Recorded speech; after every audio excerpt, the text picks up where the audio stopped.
Olá, sejam bem-vindos. Eu sou o professor Antônio, do Departamento de Matemática da Universidade Federal de Ouro Preto, e neste vídeo eu darei continuidade ao assunto séries de potências. Neste vídeo nós iremos falar sobre séries de Taylor e de McLaurin. Como nós veremos, as séries de Taylor e de McLaurin são casos particulares de séries de potências, e elas são geradas através de funções infinitamente diferenciáveis.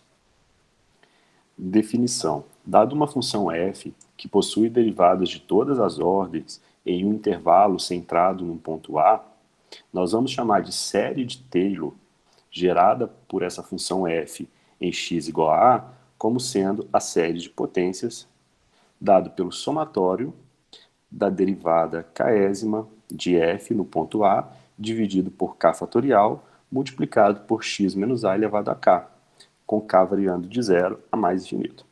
Então, observem que quando k for zero, nós vamos ter o nosso primeiro termo, que vai ser dado por x menos a elevado a zero, vai ser 1, zero fatorial é 1, e nós definimos a derivada de ordem zero de uma função como sendo a própria função.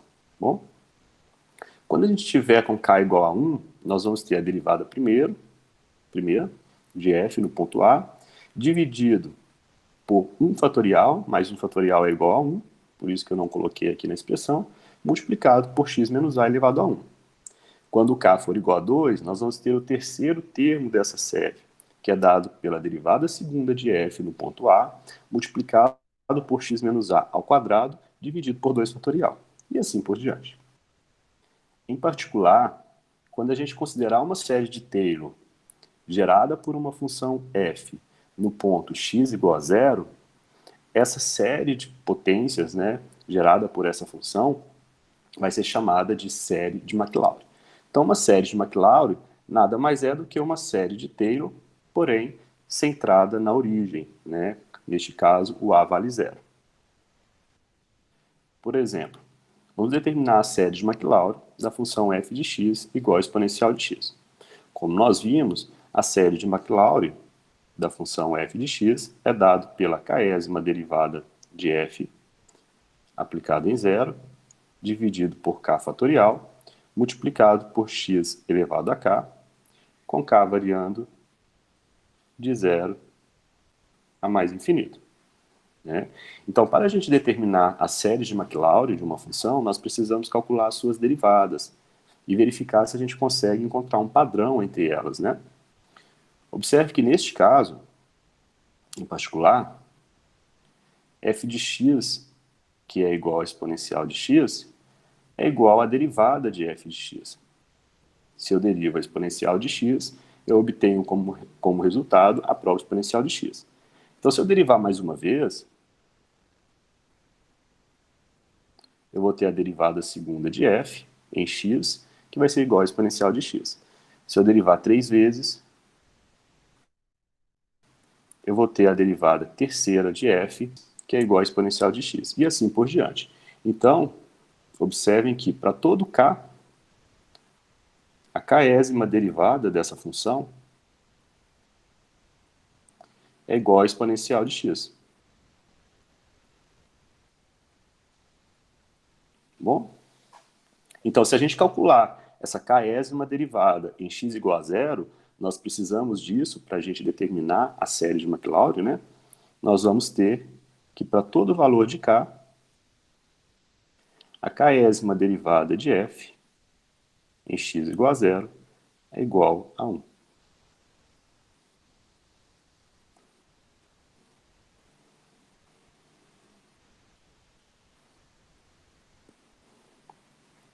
Bom?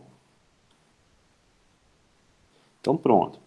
Agora a gente vem aqui na nossa série e no lugar da késima derivada de f, aplicada em zero, nós vamos colocar o valor da késima derivada aplicada em zero, que neste caso é 1 para todo k. Então nós temos que a série de McLaurin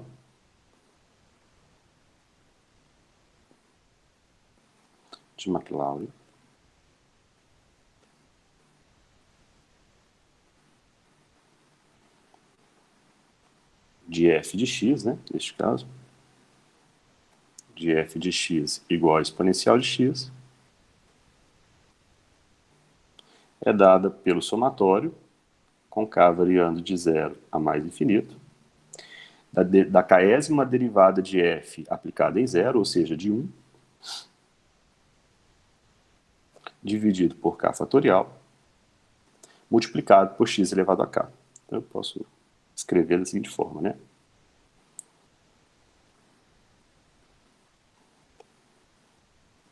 Bom, então essa é a representação da minha função f de x igual a exponencial de x em séries de potências, né? Aqui eu tenho uma série de Maclaurin para a função exponencial de x. Exemplo 2. Vamos determinar a série de Maclaurin da função seno de x. Então, como a gente já viu, para determinar a série de Maclaurin de uma função, nós precisamos olhar para suas derivadas em x igual a zero.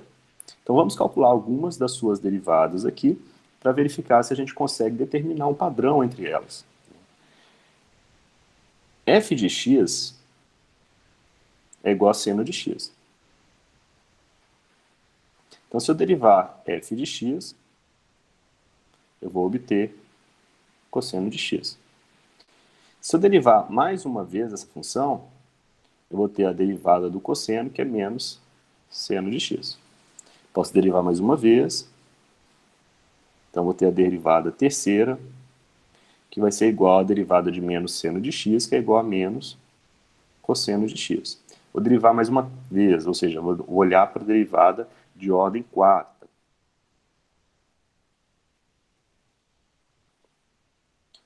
Então eu vou ter menos a derivada do cosseno, que vai ser igual ao seno de x. Vou olhar para a derivada quinta. A quinta derivada de f de x em relação a x, né, vai ser dado pela derivada do seno. A derivada do seno é igual ao cosseno de x. E assim por diante. Posso olhar para a sexta derivada, que é igual a menos seno de x, e continua. Né? Nessa função é uma função infinitamente diferenciável, a gente pode diferenciar ela, derivar ela infinitas vezes. Como a gente quer determinar a série de Maclaurin, nós vamos olhar para essas derivadas em x igual a zero. Então, observe que f de zero é igual a zero. A derivada primeira de f em x igual a zero é igual a 1. A derivada segunda vale zero. A derivada terceira é igual a menos cosseno de zero, que é igual a menos 1. A quarta derivada vai ser igual a seno de zero, que é zero. A derivada de ordem 5 vai ser igual a cosseno de zero, que é 1. A derivada de ordem 6, aplicada em zero, vai ser igual a menos seno de zero, que é zero. E assim por diante. Bom? Então, observem que para as derivadas de ordem par, quando a gente olha para elas no ponto x igual a zero, elas estão se anulando. Então, neste caso, nós temos que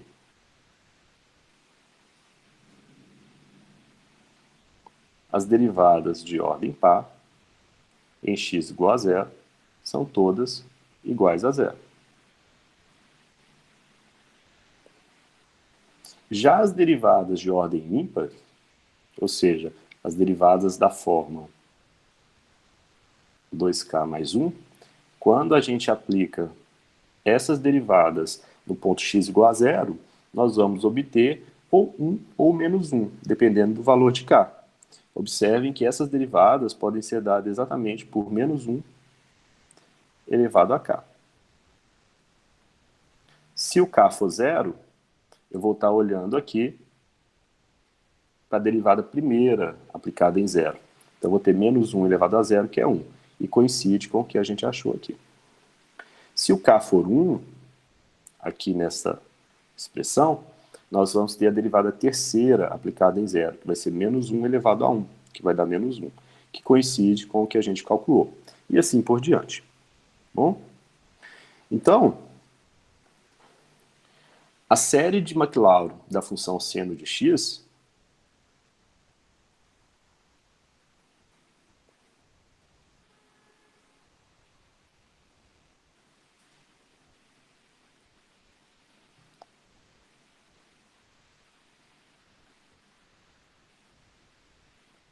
ela é dada pelo seguinte.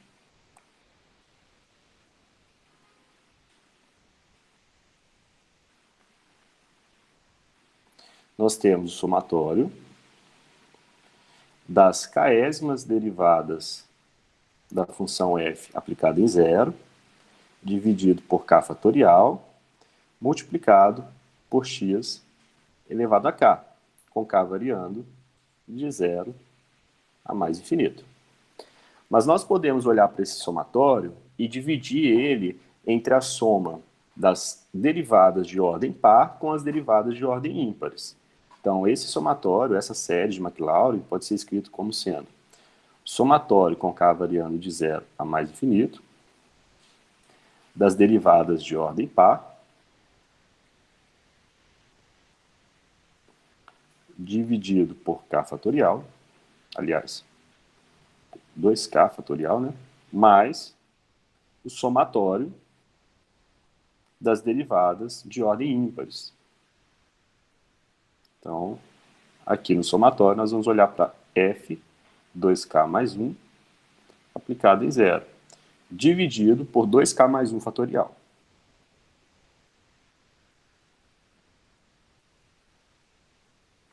Multiplicado por x elevado a 2k mais 1. Aqui é 2k, né, na potência de x. Bom? Mas esse primeiro somatório, ele é nulo. Por quê? Porque todas as derivadas de ordem par são iguais a zero. Então, esse primeiro somatório é igual a zero. Então, a série de Maclaurin de f de x igual a seno de x vai ser dado pelo somatório e que envolve apenas as derivadas de ordem ímpares. Então, esse somatório é igual. As derivadas de ordem ímpares são dadas por menos 1 elevado a k, multiplicado por x elevado a 2k mais 1, dividido por 2k mais 1 fatorial, com k variando de zero a mais infinito. Então, essa é a série de Maclaurin da função f de x igual a seno de x. Exemplo 3. Vamos calcular a série de Taylor centrada em a igual a 2 da função f de x igual a 1 sobre x. Diferentemente do caso da série de Maclaurin, que a gente estava calculando as derivadas em x igual a 0, agora a gente vai calcular as derivadas em x igual a 2. Tá bom? Então, o primeiro passo é obter as derivadas, né, as primeiras derivadas para a função f de x. Então, nós temos que f de x é igual a 1 sobre x, que eu vou escrever como sendo x elevado a menos 1, não tem problema, né? Quando eu derivar essa função em relação a x, eu vou ter menos x elevado a menos 2. Quando eu derivar em relação a x novamente, eu vou ter 2 que multiplica x elevado a menos 3. Derivo mais uma vez. Eu vou obter menos 3 que multiplica 2, que multiplica x elevado a menos 4. Posso derivar mais uma vez, ou seja, olhar para a derivada de ordem 4. E aí eu vou obter 4 que multiplica 3, que multiplica 2, que multiplica x elevado a menos 5, e assim por diante. Bom? Então vamos agora determinar uma expressão, uma representação para a k'ésima derivada de f de x aplicado em x igual a 2. Observem que, quando eu aplicar a função f de x em x igual a 2, eu vou ter f de 2, que é igual a 2 elevado a menos 1. A derivada primeira vai nos fornecer menos 2 elevado a menos 2. A derivada segunda vai nos fornecer 2 multiplicado por 2 elevado a menos 3. A derivada terceira, quando aplicada em 2, nós vamos ter menos 3, que multiplica 2, que multiplica 2 elevado a menos 4. E a quarta derivada, nós vamos ter 4, que multiplica 3, que multiplica 2, que multiplica 2 de novo, elevado a 5. Bom? Então, se a gente seguir esse raciocínio, observe o seguinte. Novamente, os valores da minha função, assim como no exemplo anterior, os valores da derivada da minha função estão alternando de sinal. Né? Quando a derivada é ímpar, eu tenho sinal negativo. Quando a derivada é par, eu tenho sinal positivo. Tá? Então, como essas funções, essas derivadas estão alternando de sinal, na sua representação vai aparecer um termo de menos 1 elevado a alguma coisa. Neste caso, então eu vou colocar aqui embaixo, a késima derivada, aplicada em 2, vai ser igual a menos 1 elevado a k.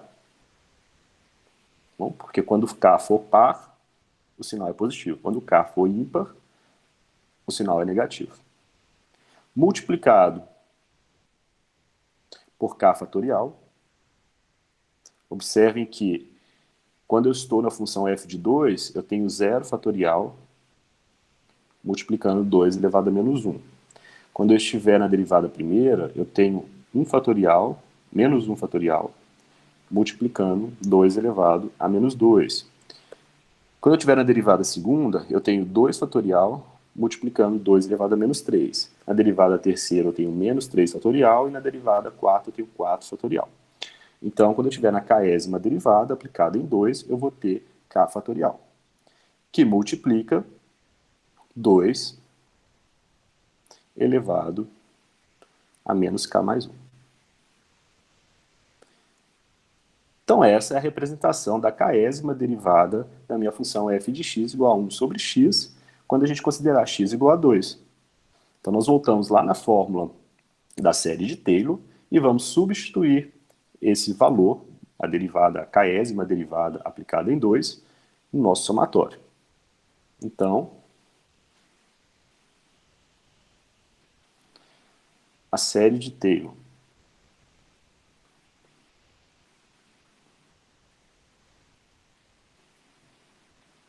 gerada por f de x igual a 1 sobre x em a igual a 2 é dada por o somatório da késima derivada de f aplicada em 2, dividido por k fatorial, multiplicado por x menos 2 elevado a k, com k variando de 0 a mais infinito. Mas substituindo a késima derivada de f aplicada em 2 pela expressão que a gente obteve anteriormente, nós vamos ter somatório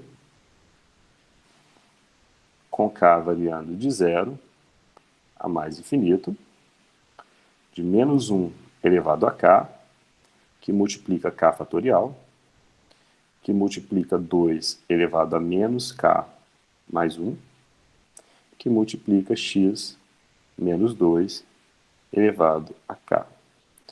Isso tudo dividido por k fatorial. O k fatorial do numerador se cancela com o do denominador e, portanto, nós temos que a série de Taylor gerada pela função f de x em torno de a igual a 2, ela é dada pelo somatório, com k variando de 0 a mais infinito, de menos 1 elevado a k, que multiplica x menos 2 elevado a k, dividido por 2 elevado a K mais 1. Bom, observe o seguinte, essa série, ela é uma série geométrica. Então aqui nós temos uma série geométrica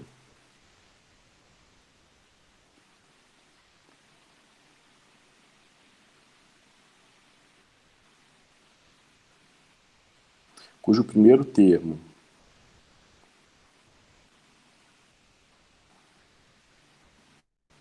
é igual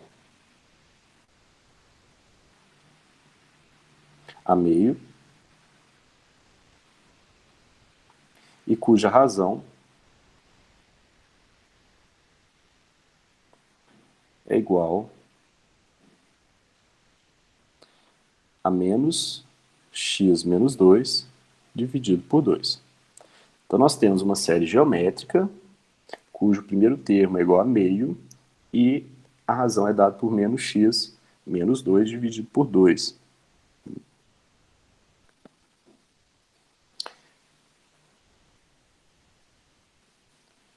Então nós sabemos que quando a gente considerar os valores de x para os quais essa razão em módulo seja menor do que 1, a nossa série vai ser uma série convergente, né? Então a gente tem o seguinte, a série de Taylor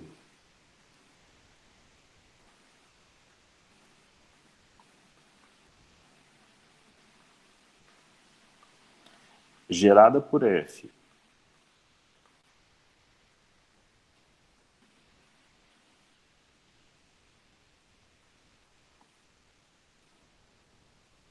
em torno do ponto 2 é tal que